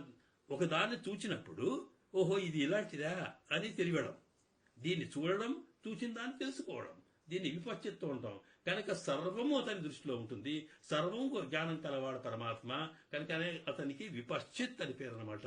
ఆ సర్వజ్ఞుడై, సర్వనియంతై, సర్వశక్తివంతుడై, సర్వజ్ఞుడైనటువంటి సర్వేశ్వరుని యొక్క కళ్యాణ గుణములతో పాటు అనుభవిస్తాడు ఎవరైతే ఇలా ఉపాసన చేస్తారో అని సత్యజ్ఞాన బ్రహ్మస్వరూపం బ్రహ్మబంధులను చెప్పిన అంశం అనమాట.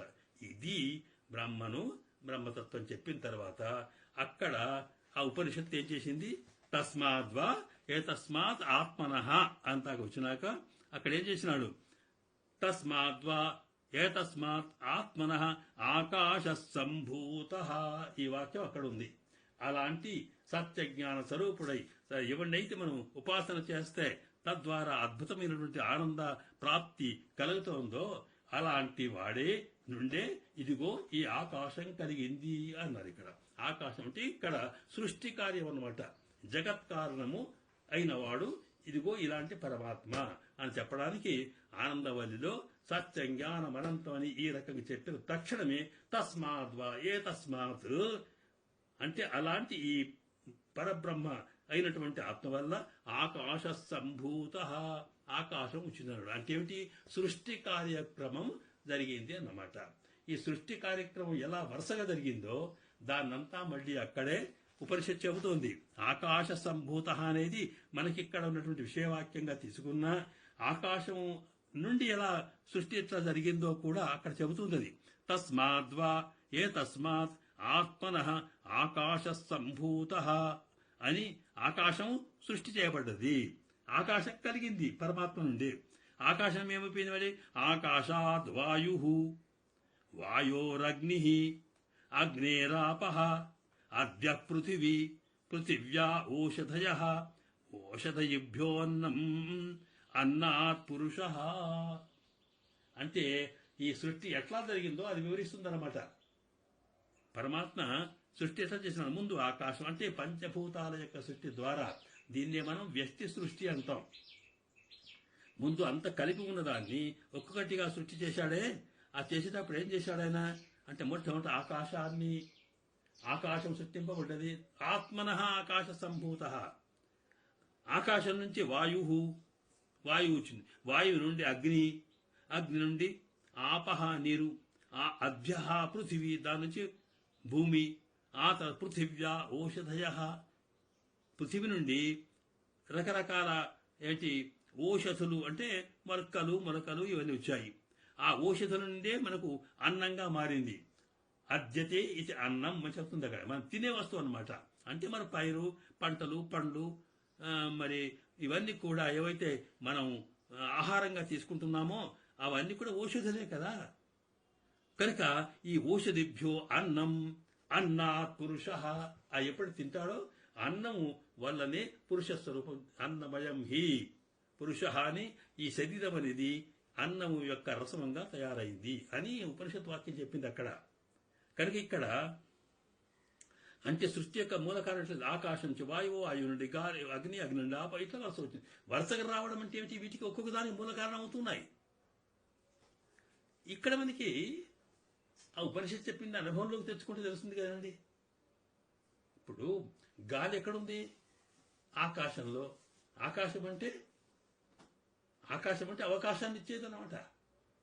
గ్యాప్ ఏనండి. కనుక ఎక్కడ అవకాశం ఉంటే అక్కడ గాలి విసురుతూనే ఉన్నది.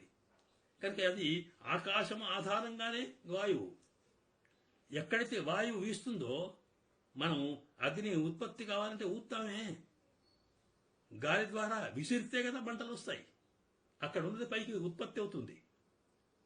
అది ఎప్పుడైతే అగ్ని వస్తుందో ఆ తాపన వల్లనే కదా మనకు నీరు ఒళ్ళంతా కూడా వేడైందంటే చెమటలు వస్తాయి. అద్య దాని నుంచి పృథివీ, మట్టి. కనుక ఇలాగా అంటే సామాన్యంగా మన శరీరంలో ఉన్నటువంటి మార్పులను దృష్టిలో పెట్టుకున్నట్టుగానే అక్కడ సాధారణంగా సృష్టిలో పంచభూతాల సృష్టిలో ఆకాశాద్ వాయు, వాయోరగ్ని, అగ్ని ఆపహ, అద్య పృథివీ, పృథివ్యా ఓషధయ. ఈ ఔషధులు తినడం వల్ల ఏమైపోయిందంటే అన్నం అయిపోయింది. అన్నం వల్ల శరీర పరిణామం వచ్చింది. ఎవరికి? పురుష స్వరూపంలో శరీరం వచ్చిందంటే అర్థం ఏంటన్నమాట, మనము మన శరీరం అనేది ప్రకృతి పరిణామం ఎలా జరిగింది అని చూపిస్తూ ఇక్కడ మనకి ప్రకృతిలో వచ్చినటువంటి శరీరం దాకా వచ్చింది. ఆ అన్నమైన ఆ పురుషుడు ఏమిటి? ఇక్కడ పురుష విధ సవా ఏష పురుష అన్న రసమయ తస్మాత్ తస్య ఇదమే అని చెప్పి ఇక్కడ సవా ఏష పురుష అన్న రసమయ. ఈ పురుష అంటే ఈ శరీరం అయితే ఉందో ఏమిటిది? అన్న రసమయం. అన్నం యొక్క రసమే. మనం సాధారణంగా చెప్పి ఉందే, మనం తిన్నటువంటి అన్నమైతే ఉందో అది రకరకాలుగా మారుతుందని చెప్పి, అది సూక్ష్మ దశ మనసుగా మారుతుంది, కొంత రక్తంగా మారుతుంది, మరి కొంత మజ్జగా మారుతుంది, రకరకాల మార్పులు ఉంటాయని తెలుసు కదా మనకి జీవశాస్త్రంలో. కనుక ఈ మార్పు ఏంది? అన్నముది. అన్నం ఎక్కడిది అంటే తిన్న వస్తువు ఏమిటి? ఔషధులు అంటే చెట్లు ఏదైనా సరే మనం తినేటువంటి వస్తువులు. అవి ఎక్కడి నుంచి వచ్చినాయి అన్నప్పుడు భూమి నుండి. భూమి ఎట్లా వచ్చింది? నీటి నుంచి. నీరు ఎక్కడి నుంచి వచ్చింది? ఇలాగా తీసుకొస్తే ఈ సృష్టి కార్యక్రమం అంతా, ఈ సృష్టి కార్యక్రమం ఎవరు జరిపారు అంటే అక్కడ తస్మాత్ ఆకాశ సంభూత. ఆకాశం కలిగింది అంటే మిగతా సృష్టి అంతా వచ్చింది అనమాట. అయితే ఇక్కడ మళ్ళీ ఆలోచించాలి. ఒకటేంటంటే ఆకాశము ఈ పృథ్వీ వచ్చిందన్నప్పుడు పరమాత్మ నిమిత్త కారణం మాత్రమే అవుతాడు గాని అసలు ఉపాదానం అంటే దేనితోనైతే ఇదంతా వస్తువులు తయారైనయో అది ప్రకృతి కదా. కనుక ఈ ప్రకృతి పరిణామం పంచభూతాత్మక పరిణామం చెందిందంటే మరి ఆయన వీటిని చేయించాడా? ఇది వేరే వస్తువు, అది వేరే వస్తువు అంటే మరి మనకి ఇక్కడ విశిష్టాద్వైత సిద్ధాంతంలో ఏమిటంటే పరమాత్మనే త్రివిధ కారణము అంటే ఈ వస్తువు దేని ద్వారా అయితే మనకి ప్రపంచ సృష్టి జరుగుతుందో ఆ ప్రకృతి తానే, అలాగే దానికి చేసేవాడు తానే, నిమిత్త కారణమని సంకల్పం అనేది అన్నప్పుడు 3 విధములైన కారణాలు. ఒక వస్తువును లోకంలో తయారు చేయడానికి వస్తువు దేంతో తయారవుతుందో వాడు వేరే ఉంటాడు, దాన్ని ఉపాదాన కారణం అన్నాం. మట్టితో కుండ అవుతుంది, మట్టి ఉపాదాన కారణం. ఉపాదానం అంటే ఏది ఒక వస్తువుగా మారుతుందో దానికి మూలమైంది ఉపాదానం. అలాగే కుమ్మరి నిమిత్త దాన్ని చేసేవాడు, లేదా చక్రము ఉపకరణాలు, ఇలాగ వేరు కారణాలు ఉన్నాయి. కానీ ఈ ప్రపంచ సృష్టికి పరమాత్మ ఒక్కడే మొత్తం కారణం 3 అనడానికే విశిష్ట అద్వైతం అన్నాం మనం. కనుక ఇక్కడ ఈ ఆకాశము, వాయువు, అగ్ని ఇలా మార్పులు చెందడానికి అది మార్పు చెందడం అర్థం ఏంటన్నమాట. అక్కడ మరొక మాట ఉంది, తత్సృష్ట్వా తదనుప్రవిశ్య సత్యత్యభవత్ అనేన జీవేన ఆత్మనానుప్రవిశ్య నామరూపే వ్యాకరవాణి అని తాను ఎప్పుడైతే సంకల్పించుకుంటాడో, సంకల్పించుకున్న తర్వాత ఒక రూపం తయారవుతూ ఉంటే దాని లోపల తాను జీవుడికి అంతరాత్మగా ఉండి అందులోకి చేరతాడు. ఆ చేరడం అనేది సృష్టి. ఎప్పుడైతే సృష్టి అవుతుందో అప్పుడు ఆయననే సత్ అంటే జీవస్వరూపంలో కానీ, చెత్ అంటే ఈ చేతన అచేతన పదార్థాలుగా తాను మారాడు అన్నప్పుడు ఆకాశం సృష్టి చేసింది అంటే ఆకాశములకు అంతర్యామిగా ఉండి సృష్టి చేశాడని అర్థం. ప్రతి వస్తువుకి అంతర్యామి ఉంటాడు కదా. అలాగా అక్కడి నుంచి వాయువుకి అంతర్యామి, అలాగే అగ్నికి అంతర్యామి, ఇలా ఒకటి కాగానే దానిలో చేరుతూ తత్సృష్ట్వా తదనుప్రవిశ్య దాంట్లో చేరుతాడు. తాను చేరి ఇలాగ ఆకాశాద్ వాయోరగ్ని అగ్నేరాపహ అభ్య పృథివీ. తర్వాత అన్నం బ్రహ్మేతి వ్యజానాత్ అన్నాద్యేవ కల్విమాని భూతాని జాయంతే అన్నేన జాతాని జీవంతి అన్నం ప్రయంతి అవి సంవిశంతి అంటే మనకు పరిచయం చెబుతుంది. కనుక అన్నమే సృష్టికి మూల కారణం, అన్నంతోటే ఉన్నది, అన్నం వల్లే తెలుస్తున్నా అన్నప్పుడు అన్నం అంటే ఏమిటి? అన్నం ఎట్లా ఉంటుంది అంటే అన్నమునికి అంతర్యామిగా ఉన్నాడు పరమాత్మ అన్నమాట. కనుక ఈ రకంగా ఆ తర్వాత అంతర్యామిగా వస్తూ చివరికి ఏమైంది? ఈ శరీరం అన్నం రసమయ. అన్న రసమయ శరీరం కదా. అంటే ఏమిటి? ఈ ప్రకృతి రూపంలో అంటే తాను వ్యక్తి తిన్నటువంటి అనుభవించినటువంటి ప్రకృతి యొక్క పరిణామ రూపమైనటువంటి ఈ శరీరమునకు కూడా తాను అంతర్యామిగా ఉన్నాడు. అది ఏ రూపం? పురుష విధ అంటే ఒక స్వరూపం వచ్చిందనమాట. ఆ స్వరూపానికి అక్కడ ఉపనిషత్తు పక్షి రూపాన్ని చేస్తుంది. అంటే పక్షి అనేది ఎగరగలిగే లక్షణం ఉంటుంది కనుక దానికి ఒక్కొక్క రూపం చెబుతూ ఇక్కడ ఏ శరీరం తయారైందో అప్పుడు మనకి అంతకుముందు నాడే యోవేద నిహితం గుహాయాం సోసుతే సర్వాన్ కామాన్ అని అప్పుడు ఉపనిషత్తులు ఈ బ్రహ్మ ఈ ఆనందవల్లికి బ్రహ్మతత్వాన్ని చెప్పేటప్పుడు బ్రహ్మను పొందడానికి మార్గం మీద చెప్పేటప్పుడు ఏదైతే వాక్యం చెప్పాడో యోవేద నిహితం గుహాయం అనగా ఈ లోపల చేరినాడు అని. ఈ హృదయంలో ఎట్లా చేరినాడు ఆయన అన్నప్పుడు ఆకాశ ఇలాగ పంచభూతాత్మకమైనటువంటి పరిణామం చెంది తద్వారా శరీర రూపంగా మారినప్పుడు ఆ శరీరంలో తాను ప్రవేశించి ఆ శరీరమునకు 5 భాగాలు ఉన్నాయని చెప్పాడు. లోపల 5 కోశాలు అంటారు వాటిని. దీన్నే పంచకోశాత్మకమైనది మన శరీరము. కోశం అన్నప్పుడు సాధారణంగా దానికి అనేక రకాల అర్థాలు ఉన్నాయనుకోండి. ఇక్కడ కోశం అంటే ఒక ఓర అంటామే, అంటే ఒక కత్తి మనం పెట్టడానికి మీద కవర్ ఒకటి ఉంది, దాన్ని ఓర అంటాము. దాన్ని కోశం అని కూడా సంస్కృతంలో అర్థం. అలాగా ఒక వస్తువు లోపల ఉండడానికి పైన ఉండే కవర్ అయితే ఉందో దాన్ని కోశము అంటాం అన్నమాట. అట్లాగా ఇక్కడ ఈ శరీరం మనకు పైకి కనిపిస్తుంది. ఈ పైకి కనిపిస్తున్న శరీరము ఇది అన్న రసమయం, అంటే మొత్తం అన్నం వల్ల పరిణామం అన్నమాట. ఇది ఒక కోశం. దీని లోపలే ఉంది, ఉట్టి బాడీ కాదే, దాని లోపల ప్రాణం ఉంది. దాన్ని ప్రాణమయ కోశం అంటాం. దాని లోపల మనసు ఉంది, అది మనోమయ కోశం అంటాం. దాని లోపల విజ్ఞాన రూపంలో జీవుడున్నాడు, అది విజ్ఞానమయ కోశం అంటాం. దానికి లోపల అంతరాత్మగా పరమాత్మ ఉన్నాడు, అది ఆనంద రూపుడు కనుక ఆయన ఆనందమయ కోశం అంటాం అన్నమాట. కనుక మన లోపల పరమాత్మ ఉన్నాడే, ఆ మన లోపల పరమాత్మ ఎక్కడున్నాడు అంటే ఇదిగో ఈ శరీరానికి, ఈ ప్రాణానికి, ఈ మనస్సునికి, ఈ జీవుడికి అంతర్యామిగా లోపల ఉన్నాడు అనేది ఇక్కడ. అంటే ఏమన్నట్టు, ఆ సత్యం జ్ఞానం అనంత స్వరూపుడైన పరమాత్మ తాను ఈ ప్రకృతి లోపల పరిణామం చెంది తద్వారా శరీరంలోకి వచ్చి ఆ శరీరం లోపల ఉన్న కోశాలు ఒక్కొక్క దాన్ని ఆవరిస్తూ పోయి చివరికి అంతరాత్మగా చివరిలో ఉన్నాడు ఆనందమయుడు. ఆయన ఆనంద రూపుడు కనుక ఆయన అందులో ఉన్నాడు కనుకనే మనకి ఏదైనా ఆనందం కనిపిస్తుంది. ఆనందం వస్తువుతో సంబంధం కలగడానికి కారణం ఆయన యొక్క సంబంధమే. కనుక ఆనందమయుడు అక్కడ ఉన్నాడు అని ఆ ఆనందమయుడే ఈ సృష్టికి మూల కారణం అని చెప్పారు. ఇప్పుడు ఏమైపోయింది, ఈ ఆనందమయుడు ఎవరైతే ఈ 5 కోశాలు కలిగిన శరీరం యొక్క అంతర్భాగంలోకి ఆనందమయ కోశంలోకి చేరాడో ఆయన ఎవరు అంటే మనకి వరుసలు చెప్తే అక్కడ బ్రహ్మవిదు ఆప్నోతి పరం అని బ్రహ్మ సత్య జ్ఞానం అనంత స్వరూపుడైన బ్రహ్మనే తాను ఇలాగా అంతర్యామిగా వెళ్తూ వచ్చి చిట్ట చివరికి ఆనందమయుడిగా ఇందులో చేరాడు అన్నాడు. కనుక ఇక్కడ ఏమైపోయింది, మన లోపల ఉండి అంతర్యామిగా ఉండి ఆనందమయుడిగా ఉన్నటువంటి వారు ఎవరైతే ఉన్నారో అలాంటి బ్రహ్మనే ఈ సృష్టికి మూల కారణము అని అక్కడ ఆనందమయ స్వరూపం చెప్పడం జరుగుతుందన్నమాట. ఇంతగా తెలిస్తే కానీ మనకు దాని యొక్క స్ట్రక్చర్ తెలియదు.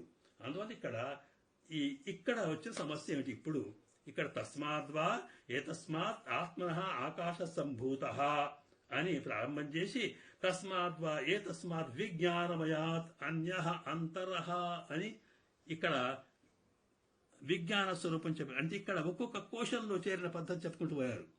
ముందు చెప్పామే సవా ఏష పురుష అన్న రసమయ అని చెప్పి ఆ అన్న రసమయుడైన పురుషుని యొక్క స్వరూపం చెప్తుంది. తస్య ఇదమేవ శిరః అయం దక్షిణ పక్ష అయం ఉత్తర పక్ష అయం ఆత్మా ఇదం పుచ్చం ప్రతిష్ట తదప్యేషో శ్లోకో భవతి అని.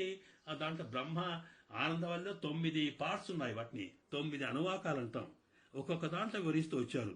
కనుక ఈ రసమయుడైనటువంటి ఈ శరీరము అని చూపించేసి ఈ శరీరంలో పరమాత్మ అంతర్యామిగా ఉన్నాడు అన్నారు. అన్న తర్వాత అక్కడి నుంచి లోపలికి వెళ్తే తస్మాద్వా ఏ తస్మాత్ అన్న రసమయాత్ అన్యః, అన్న రసం నుంచి అన్యః అంతరః ఆత్మ ప్రాణమయః తేన ఏష పూర్ణః అని చెప్పి అక్కడి నుంచి లోపల ప్రాణమయుడు ఆయన అంతరాత్మ అని. ఆయన ఎవరో కాదు, ఇంతకు ముందున్న అన్నరసమైనటువంటి శరీరము లోపల ఉన్న ఆ పరమాత్మని ప్రాణంలో అంతరాత్మగా ఉన్నాడు.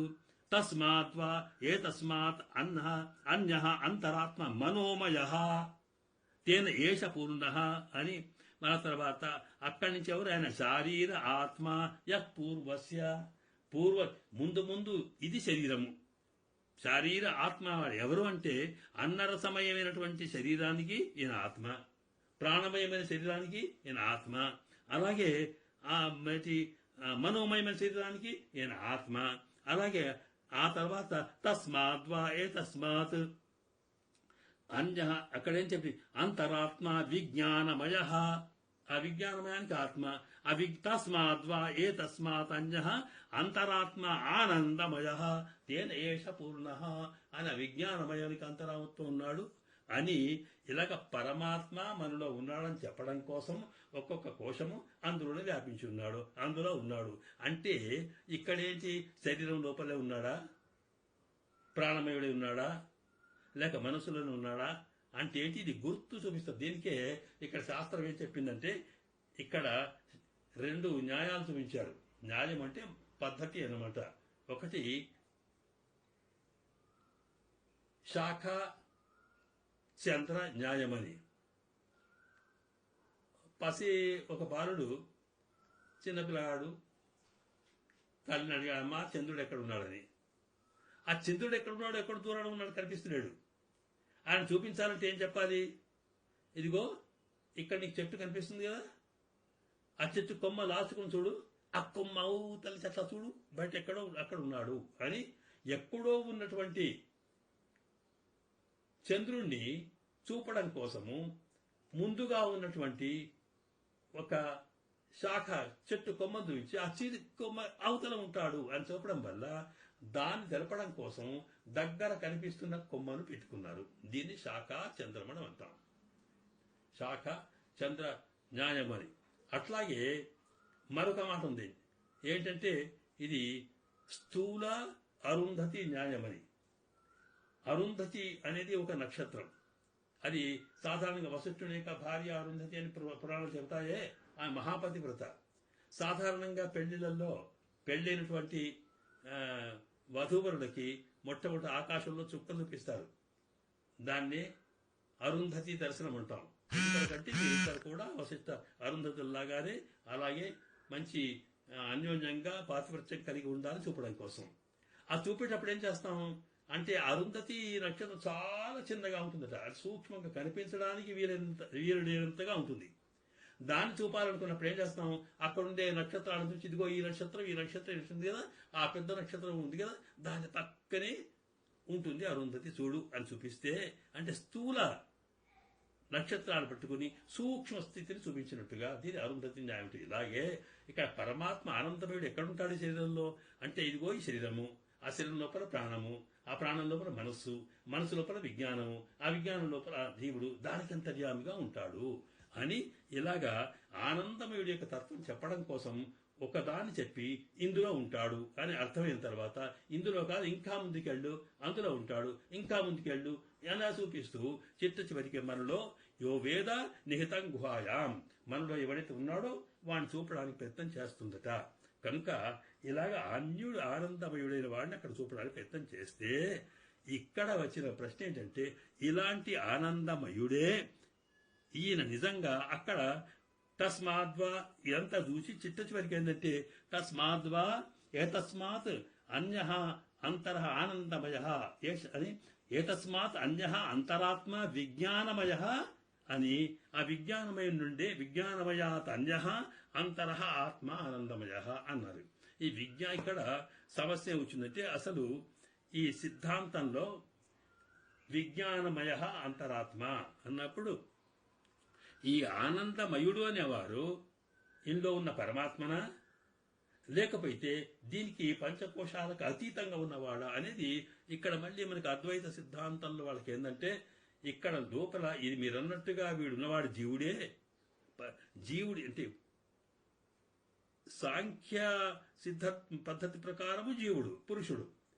అద్వైత సిద్ధాంతంలో ఏంటంటే పరబ్రహ్మనే తాను మాయ చేత ఆవరింపబడడం వల్ల జీవతత్వానికి వస్తున్నాడని, ఈ సృష్టికి మూల కారణమైనటువంటిది మాయావరించినటువంటి సగుణ బ్రహ్మనే, అంటే మీరు అంటున్న గుణములు బ్రహ్మనే ఆయన సృష్టి చేస్తున్నాడని, వాస్తవానికి మాయ తొలగితే అంతకన్నా మరి ఉత్తమమైనటువంటి నిర్గుణ నిరంజనమైనటువంటి పరమాత్మనే అసలు స్వరూపమని. కనుక మీరు ఈ శరీరంలో ఆనందమయుడు ఎవరైతే చెప్తున్నారో ఆ ఆనందమయుడు జీవుడు అని ఈ సాంఖ్యులు అనుకుంటే ఆనందమయుడు ఒట్టి జీవుడు కాదని మాయా స్వరూపంలో ఉన్నవాడు కనుక అసలు పరమాత్మ అంతకన్నా బయట ఉన్నాడు అని చెప్పంటూ బ్రహ్మ పుచ్చం ప్రతిష్ట అని అక్కడ మాట ఉంది.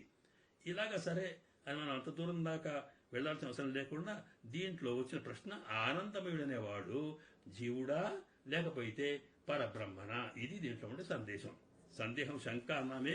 ఈ అధికరణం ఇక్కడ చర్చించేది అది. ఇంత దూరం వచ్చిన తర్వాత ఈ లోపల ఉన్న ఆనందమయుడు అనేవాడు విజ్ఞాన కోశానికి అంతరాత్మగా ఉన్నటువంటి వాడైతే ఉన్నారో ఆయన ఆనందమయుడు అనేవాడు జీవుడు అని కనుక ఆ ఆనందమయుడే ఈ సృష్టికి మూల కారణం ఉన్నప్పుడు ఆ జీవుడే ఆనంద స్వరూపుడైన వాడు అన్నమాట. ఎందుకంటే జీవుడికి కూడా ఆనందం ఉంటుంది కదా, మనం ఆనందం పొందుతున్నాం కదా.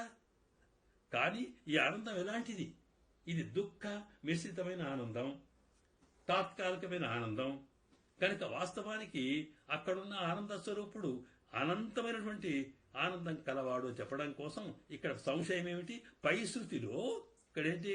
తస్మాద్వా యతస్మాత్ విజ్ఞానమయాత్ అన్యః అంతరః ఆత్మ ఆనందమయ అనేది చెప్పారో ఆ విజ్ఞానమయమైనటువంటి దాంట్లో ఉన్నటువంటి దానికి అంతరాత్మగా ఉన్న ఆనందమయుడు జీవుడా అంటే ప్రత్యేగాత్మన లేక పరమాత్మన? జీవుడే కాకుండా ముక్తాత్మైన కావస్తున్నారు కనుక ఆనందమయుడే జగ సృష్టి కారణం ఉన్నప్పుడు ఆనందమయుడు ఆయన జీవస్వరూపం పొందినవాడు లేక ముక్త స్వరూపం పొందినవాడు అని ప్రశ్నకి అది ప్రత్యేగాత్మనా లేక పరమాత్మనా అంటే పూర్వపక్షం ఏంటి? ఆనందమయుడు జీవుడే అన్నాడు. ఎందుకొరకు? దానికి రెండు కారణాలు చూపించారు. ఒకటి తస్య ఏష ఏవ శారీర ఆత్మ యః పూర్వస్య అందక్కడ శారీర ఆత్మ అన్నాడు కదా. శారీరం అంటే శరీరం కలవాడు అన్నమాట. శరీరం ఎవరికి ఉంటుంది? ఆ శరీరం అనేది పరమాత్మకు శరీరం అనేది జీవుడికే కదా ఇచ్చింది, కర్మాన్ని బట్టి వచ్చిన శరీరము. కనుక తస్య శారీర ఆత్మ అన్నప్పుడు శరీరము కలిగిన వాడు అందులో ఆత్మగా ఉన్నాడని అర్థం అయినప్పుడు కనుక ఇక్కడ శరీరం కలవాడు జీవుడే కనుక ఆనందమయుడికి శారీర ఆత్మ శరీర శబ్దం చెప్పబడి ఉంది కనుక ఆయన జీవుడే అని ఇది దాంట్లో ఉండేటువంటి పూర్వపక్షం అన్నమాట. కనుక ఆ శరీరం అన్నప్పుడు ఏమిటి? తస్య ఏష ఏవ శారీర ఆత్మ అన్నాడు కదా. తస్య అన్నప్పుడు ఎవరిక్కడ? తస్య అంటే విజ్ఞానమయాత్ విజ్ఞాన కోశం తర్వాత ఆనంద కోశం. ఆ విజ్ఞానమయానికి కోశానికి అంతరాత్మగా ఉన్నవాడు ఆనందమయుడు. కనుక విజ్ఞానం అంటే ఎవరిక్కడ? తస్య అంటే విజ్ఞాన శబ్దవాచ్యుడైనటువంటి వాడు. ఏష అంటే ఈ జీవుడే, ఈయన శరీర శరీర సంబంధం కలవాడు కనుక శరీరాన్ని బట్టి శరీరం ఉన్న పరమాత్మక శరీరం ఎక్కడ ఉంటుంది? ఉండదు. కనుక శరీరము లేనటువంటి వాడు పరమాత్మ, శరీరం ఉన్నవాడు జీవాత్మ కనుక ఆ జీవాత్మని ఆనందమయుడని, ఆ ఆనందమయుడే సృష్టికి మూల కారణం ఉన్నప్పుడు సృష్టికి మూల కారణం పరమాత్మ కాదు జీవాత్మనే అనేది ఆ జగత్కారణం జీవాత్మ అనేది ఈ సాంఖ్యుల యొక్క సిద్ధాంతం. అలాగే అద్వైతంలోనేమో మీమాంస మాయా చేత ఆవరింపబడిన బ్రహ్మనే జీవుడిగా ఉండి ఇక్కడ సృష్టి చేస్తున్నాడు అనేది సృష్టి అనేది సంకల్పది ఉట్టి భ్రమలా వచ్చేది అని చెబుతున్నారు కనుక ఈ రెండు సిద్ధాంతాలు చూసినప్పుడు ఇక్కడ జీవుడి వల్లనే సృష్టికి మూల కారణం కానీ పరమాత్మ కాదు అనేటప్పుడు దానికి సిద్ధాంతం చెబుదు సైషా ఆనందస్య మీమాంసా భవతి. అయితే అక్కడ ఉందే మీరు అలా అనకూడదు.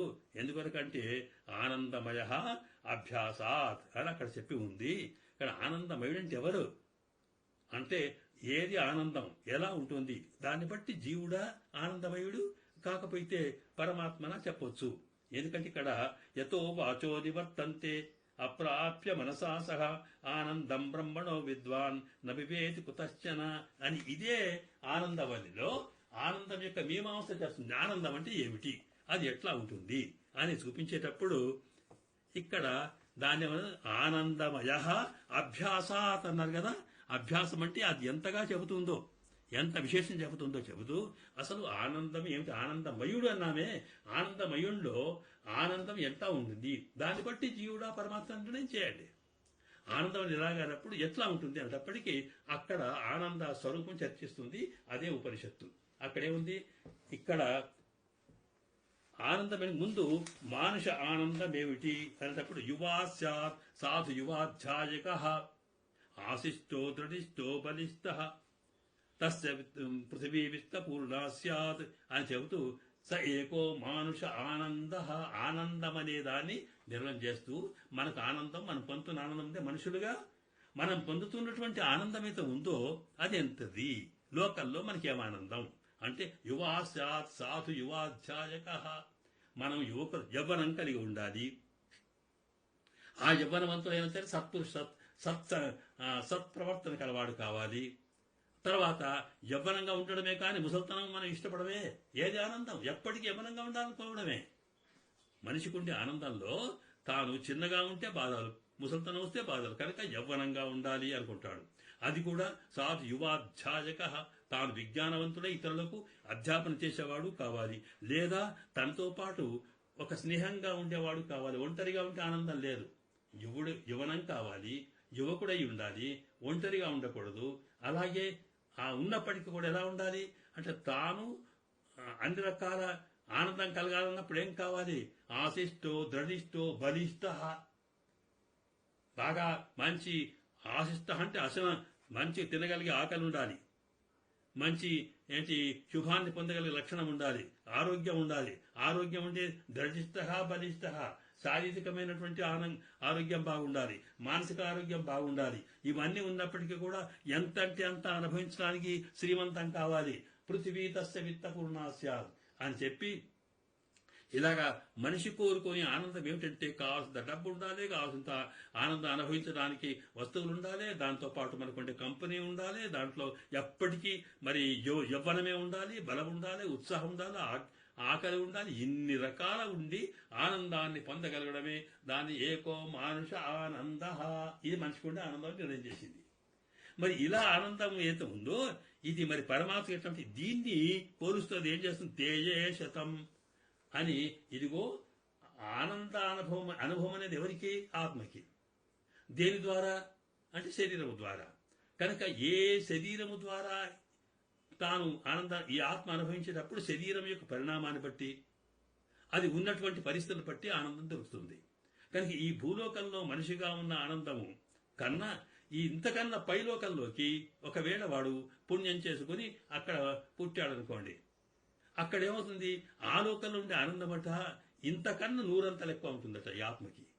ఆ లోకంలో పైన వెళ్ళామనుకోండి అంతకన్నా నూరంతలు ఉంటుంది. ఇలాగా వెళ్తూ ఉంటే ఇక తేజే శతం 100 టైమ్స్ ఇలా పోతూ ఉంటే ఇలా 10 లోకాల దాకా దాటితే ఆ తర్వాత ఉండేదైతే ముందు అంతకన్నా 1000 అంతలు ఉంటుంది అని చెప్తారు. అంటే ఏమిటి ఇక్కడ? ఈ సామాన్యమైనటువంటి భూలోకం తర్వాత ఆ తర్వాత ఉన్నది ఇది మానుషలోకం. ఆ తర్వాత ఉన్నటువంటి దాన్ని గంధర్వలోకం అంటాం. అది మానుష గంధర్వలోకం అని, ఆ తర్వాత దేవగంధర్వలోకమని, ఆ తర్వాత దేవతాలోకమని, తర్వాత పితృలోకమని, పితృలోకంతో దేవతాలోకమని, ఆ దేవతాలోకంలో ఇంద్రలోకమని, ఇంద్రుని తర్వాత ప్రజాపతి లోకమని, ఆ తర్వాత ఇలా వెళ్తూ ఉంటే ఒక్కొక్క లోకంకు పైన వెళ్తుంటే ఇక్కడ మొదట మనిషికి ఉండే ఆనందాన్ని చూపించేసి ఈ మనిషికి ఉండే ఆనందం ఒకటి అనుకోండి, ఇంతకన్నా ఒక్కొక్క పై లోకాలకు వెళ్తుంటే 100 టైమ్స్ తేజే శతం పెరుగుతూ ఉంటుంది.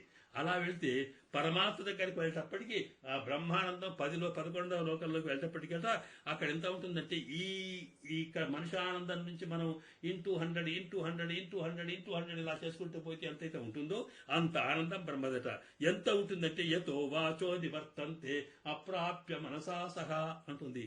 అంటే అక్కడికి వెళ్ళిన తర్వాత అసలు ఎంత ఆనందం పరమాత్మది ఉంటుందంటే ఈ మాటలకు అందదు, మనిషితో చెప్పలేదు. కానీ అనంతమైనటువంటి ఆనందం కనుకనే అది కనుక అలాంటి ఆనందమయుడు అనేటప్పటికీ అంతటి అద్భుతమైనటువంటి ఆనందం కలిగిన వాడు పరమాత్మ. మరి జీవుడికి ఉండే ఆనందం ఇక్కడ మనిషి లోకంలో ఉండే ఆనందానికి ఎన్ని కోటంతలు ఉంటుందో అది ఇంత అని చెప్పడానికి వెళ్ళేది కనుక అంతటి ఆనందమయుడే ఇక్కడ చెప్పబడ్డాడు. కనుక అలాంటి ఆనందమయుడే సృష్టి చేస్తాడు. కనుక ఈ ఆనందమయుడైన వాడు పరమాత్మనే అని అంటూ ఇక్కడ ఆనందమయ అభ్యాసాతరుడు. అభ్యాసం అంటే ఇదిగో ఇలాగ చెప్పారు కదా, ఓటి మాటికి ఇది ఆనందం, అదే ఆనందం, ఇది ఆనందం, ఈ లోకంలో ఆనందం అని చెప్తూ పోవడం వల్ల ఏం జరిగింది అన్నప్పుడు ఇంతటి ఆనందం కలిగినటువంటి లక్షణం ఉన్నవాడు ఆనందమయుడు. కనుక అలాంటి ఆనందమయుడి పరమాత్మ తప్ప మరొకటి కాదు అంటూ సిద్ధాంతం చేయడం కోసం సైష ఆనందస్య మీమాంసా భవతి ఇత్యారభ్య యతో వాచో నివర్తంతే అప్రాప్య మనసా సహ ఆనందం బ్రహ్మణో విద్వాన్ అని ఇలాగ అద్భుతమైనటువంటి ఆనంద స్వరూపం చెప్పింది. కనుక అభ్యాసాత్ అన్నప్పుడు ఇక్కడ ఆ సర్వేశ్వరుడికి ఆనందం అంతులేనిది కనుక అంతులేనటువంటి ఆనందం కలిగిన వాడు అయినప్పుడు ఇక్కడ మరి శారీర ఆత్మ అన్నమే శరీరము కలవాడన్నప్పుడు మరి పరమాత్మకు శరీరం ఉండదంటున్నామే, అలా కాదు. ఎందుకంటే పరమాత్మ సర్వాంతర్యామి ఉన్నప్పుడు ప్రకృతి శరీరము, ప్రకృతి వస్తువులన్నీ కూడా పరమాత్మ శరీరమని, ఆ లోపల అంతర్యామిగా పరమాత్మ ఉంటాడని, అందుకొనికే ఆయనకు శారీరుడు అని పేరు అని చెబుతూ ఇక్కడనే కాదు ఉపనిషత్తులన్నీ అట్లాగా చెబుతున్నాయి. అంటూ యస్య పృథివీ శరీరం అని మొదలుపెట్టి ఏష సర్వభూతాంతరాత్మ అపహతపాత్మ దివ్యో దేవో ఏకో నారాయణ అని ఈ రకంగా తాను యస్య పృథివీ శరీరం యస్య ఆత్మ శరీరం ఆత్మని తిష్టన్ అని చెబుతూ వచ్చారు కనుక ఏ ప్రతి వస్తువు కూడా ఆయనకు శరీరం అనేది మరి ఇంతకు ముందే స్వామి యొక్క పరమాత్మ యొక్క విశిష్ట అద్వైత సిద్ధాంతాన్ని చూసినప్పుడు చెప్పుకున్నాం కనుక ఈ సర్వ జగత్తు కూడా ఆయనకి శరీరం సంబంధము, అలాగే సర్వ జీవులు ఆయనకు శరీరము కనుక ఆయన అంతరాత్మగా ఉన్నాడు కనుక అలాంటి శారీరక శబ్దం కూడా ఆయన సరిపోతుంది. కనుక ఆయనకు అంతులేనటువంటి ఆనందం కలవాడు, అంతులేనటువంటి స్వరూపం కలవాడు. తర్వాత ఆయన కూడా ఈ ఆత్మకు శారీరుడుగా ఉంటాడు కనుక అలాంటి లక్షణం కలవాడు ఆనందమయుడు అనేవాడు కనుక ఆనందమయుడైన పరమాత్మనే దీనికి మూలమైనటువంటి సృష్టికి మూలము చెబుతూ అక్కడ అంటప్పటికీ మళ్ళీ ఒకటి అంటే దీన్ని వివరించడం కోసం 8 సూత్రాలు బాదరాయణ మహర్షి చూపించాడు. దాంట్లో 6 ప్రధానమైన కారణాలు, మిగతావేమో దాంట్లో ఉండేటువంటి సందర్భాన్ని బట్టి చెప్పినవి. ఉదాహరణకి వికార శబ్దాత్న ఇది చేతన ప్రాచుర్యాత్ అని దాంట్లో ఆనందమయ అన్నారు కదా. మయ అంటే అర్థం ఏంటి అనేటప్పుడు మయ అనే శబ్దానికి 2 రకాల అర్థాలు ఉన్నాయి. మయ అంటే వికారము, వికారం అంటే మార్పు చెందడం అని. అలాగే మయ అంటే పూర్తిగా అదే అంతా ఉండడం అన్నమాట. కనుక ఇక్కడ ఆనందమయ అంటే ఆనందము మార్పు చెందినది అని ఒక అర్థం కావచ్చు. చెందడం అంటే ఏంటి, మట్టి తాను మార్పు చెంది కుండగా మారింది అనేటప్పటికీ అదేంటి, దాన్ని వికారార్థం అంటారు. వికారం అంటే మార్పు చెందడం. కనుక ఇక్కడ ఆనందమయం అంటే ఆనందమే వికారంగా మార్పు చెందిందా అనేది ఒక ప్రశ్న. ప్రాచుర్యము, ఆనందం అంటే ప్రాచుర్యం అంటే అంతా అంటే ఎక్కడితే అక్కడంతా మనం జలమయం అంటామే, అన్నమయం అంటామే, ఎక్కడితే అక్కడే ఉందయ్యా అంతామే. అది మయం అంటే అత్యధికంగా కలిగి ఎంత అంటే అంత ఉన్నది అని అర్థం. ఈ 2 సూచనలు చూసినప్పుడు ఇక్కడ సాధారణంగా ఆనందమయుడు అంటే మరి పూర్వపక్షంలోనేమో ఆనందమయుడు అంటే వికార రూపుడు అన్నారు. వికారం అంటే మార్పు చెందినవాడని. మార్పు చెందడం అంటే ప్రకృతికి జీవుడికే ఉంటుంది కానీ పరమాత్మకు వికారం ఉండదు కదా.